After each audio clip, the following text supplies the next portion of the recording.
Hello leaders, मैं सागर सिन्हा। आपने कई तरह के नशे के बारे में सुना होगा, जैसे शराब का नशा, ड्रग्स का नशा, धूम्रपान का नशा। लेकिन एक ऐसा नशा है जो सिर्फ आपको बर्बाद नहीं करता, आपके पूरे परिवार को बर्बाद कर सकता है, आपकी आने वाली नस्लों को बर्बाद कर सकता है। वो नशा है सैलरी का नशा। वो नशा है मंथली तनख्वाह का नशा।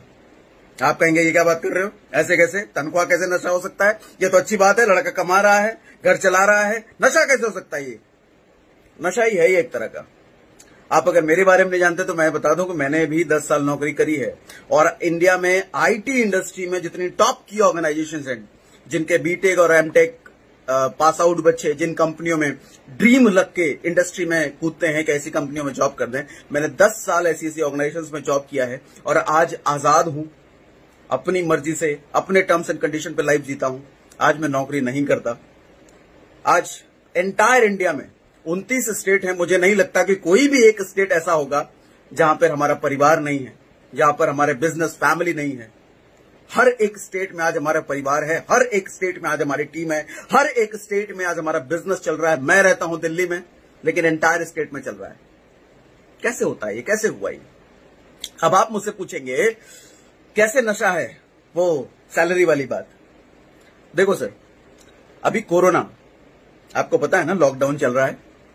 मेरे पास एक न्यूज़पेपर की कटिंग आई, उसमें था कि पिछले 2 हफ्ते में 5 करोड़ से ज्यादा लोग बेरोजगार हो गए। 5 करोड़ से ज्यादा लोगों की नौकरी चली गई सिर्फ 2 हफ्ते में।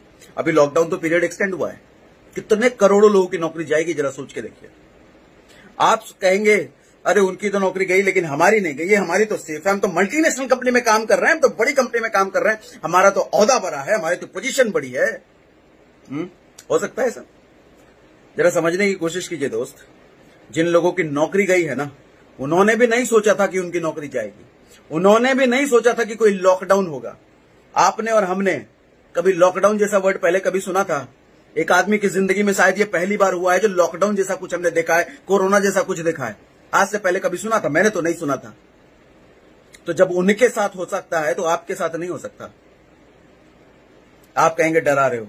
अगर आपको ऐसा लग रहा है कि डरा रहा हूं तो हाँ, मैं सच में डरा रहा हूं, सच में डरा रहा हूं, अवेयर कर रहा हूं स्टेप लेने के लिए। क्योंकि सिर्फ आपकी जिंदगी नहीं है दोस्त, आपके पीछे आपके परिवार भी है। आज अगर उनकी नौकरी गई है तो कल को आपकी नौकरी भी जा सकती है। क्या श्योरिटी है कि कल को कोरोना का दादाजी नहीं आएगा? हमने जब ये नहीं सोचा था कि कोरोना आ सकता है, तो कोरोना का दादाजी भी तो आ सकता है कल को, कोई जो कि 1 महीने का नहीं, 2 महीने का नहीं, पूरे साल का लॉकडाउन करवा दे। उस वक्त क्या करोगे? नौकरी में तो वैसे ही सेविंग नहीं होती है। 50,000 की जिसकी नौकरी है और 5 लाख की जिसकी नौकरी है, 10 लाख की जिसकी नौकरी है, सेविंग सबके बराबर है। क्योंकि 50,000 की नौकरी वाले के खर्चे उतने ही हैं, 5 लाख वाले के खर्चे उसने बढ़ा रखे हैं, 10 लाख वाले खर्चे उसके और बढ़ा रखे हैं। तो सेविंग सबकी बराबर है। ये 1 महीने 2 महीने ज्यादा चलने वाला है नहीं। क्यों रिस्क ले रहे हो? मैं नहीं कह रहा नौकरी बुरा है, मैं ये नहीं कह रहा कि नौकरी करना तुरंत छोड़ दो, नहीं, ऐसा नहीं है। नौकरी करना बुरा नहीं है, लेकिन इससे बेहतर चीजें भी अवेलेबल है। आज बेरोजगारी क्यों बढ़ रही है? ये हमारे देश के प्रधानमंत्री क्यों चिल्ला रहे हैं एम्पावरमेंट एम्पावरमेंट, बिजनेस शुरू करो, एंटरप्रेन्योरशिप की तरफ आओ, क्यों कह रहे हैं? खतरा है सर, खतरा है। रोबोट वैसे ही आने वाले हैं, आ चुके हैं, दुनिया के काफी सारे देशों पर तो रोबोट तो आ चुके हैं, हमारे देश में भी आने वाले हैं। क्यों उस दिन का इंतजार कर रहे हो? बच्चे भी होंगे आपके पीछे, शादी हुई, शादी अगर नहीं हुई है तो कल को होगी, कल को बच्चे भी होंगे, परिवार बड़ा होगा। कुआं तब नहीं खोद पाओगे जब प्यास लगी हो, कुआं तभी खोदते हैं जब प्यास नहीं लगी हो। समझिए दोस्त, समझिए, ऊपर वाले का इशारा है ये। शायद अलर्ट कर रहा है, शायद अवेयर कर रहा है। पहले घंटी बजा दी कि समझ जाओ, आज कल को कोरोना का दादाजी भेजूंगा तो समझ नहीं पाओगे। सैलरी, नौकरी, नशा ही है, नशा ही है ये।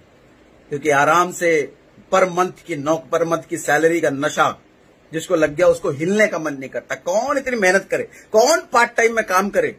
लेकिन उनको समझ में नहीं आ रहा ये पार्ट टाइम का काम सिर्फ 2-3 साल करना है, और वो जो फुल टाइम का काम है मरते दम तक करोगे। लेकिन जिस मोमेंट आपकी नौकरी जाएगी उसी मंथ इनकम फिर 0 हो जाएगी। लेकिन जब उस वक्त और इनकम 0 होगी ना दोस्त, आपके खर्चे बड़े हो चुके होंगे। कितने साल की तक नौकरी कर लोगे जरा बताओ तो? उम्र के 50 साल तक नौकरी कर लोगे, तब तक से पुर्जे हो सकता है ठीक ठाक रहे, उसके बाद पुर्जे काम करेंगे नहीं शरीर के, तो कहां से नौकरी कर लोगे? और अगर प्राइवेट जॉब में हो पेंशन तो आने का नहीं। परिवार में बच्चे बड़े हो चुके होंगे। जब आपके 50 साल की उम्र होगी तो आपके बच्चे की उम्र कम से कम 25 साल तो होगी। 25 साल वो एज है जहां पे हायर स्टडीज के लिए अच्छे अच्छे पैसे चाहिए, ज्यादा पैसे चाहिए। दे पाओगे? इतनी सेविंग है। आज सेविंग नहीं है तो उस वक्त कहां से सेविंग निकल आएगी? लोगों को लगता है आकाशवाणी कुछ होगी, भगवान खुशखबरी देगा और अचानक से करोड़ों रुपए गिलाएंगे झोली में। ऐसा कुछ नहीं होने वाला है। आज जब सेविंग नहीं है, आज 3 महीने अपना घर नहीं चला पा रहे हो, उस समय कहां से इतना खर्चा ले आओगे? सोचिए दोस्त, सोचिए। खर्चे बढ़ रहे हैं, रिस्पॉन्सिबिलिटीज बढ़ रही हैं और कोरोना का आतंक भी बढ़ रहा है। कब निर्णय लोगे? सोचने की जरूरत है। सोचिए। हमने तो सोच लिया, हमने तो सिक्योर कर लिया। आज जहां हर इंडस्ट्री, हर बिजनेस इंडस्ट्री थर्रा रही है, कांप रही है कि कोरोना का लॉकडाउन जब ओपन होगा तो लॉकडाउन ओपन होने के बाद भी उनको रिकवरी करने में ना बहुत वक्त लग जाएगा। जो इकोनॉमी की क्राइसिस आई है, जो इकोनॉमी डाउन हुआ है, उसको रिकवर करने में बहुत वक्त लग जाएगा उनको। लेकिन नेटवर्क मार्केटिंग इंडस्ट्री हम लोग चैन से, हमें कोई फर्क नहीं पड़ रहा। हमें पता है कि जिस दिन ओपन होगा उसी वक्त हमारा बिजनेस वापस से उसी मुकाम से शुरू होगा जिस मुकाम से हमने छोड़ा था। यह है नेटवर्क मार्केटिंग इंडस्ट्री की पावर।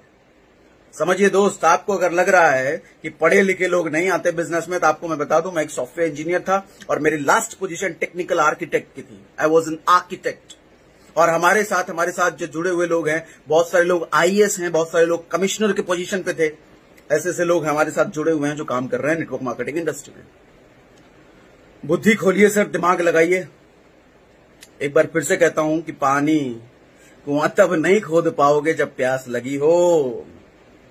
ऊपर वाले का इशारा है, समझिए। That's all, thank you very much, good day, bye bye.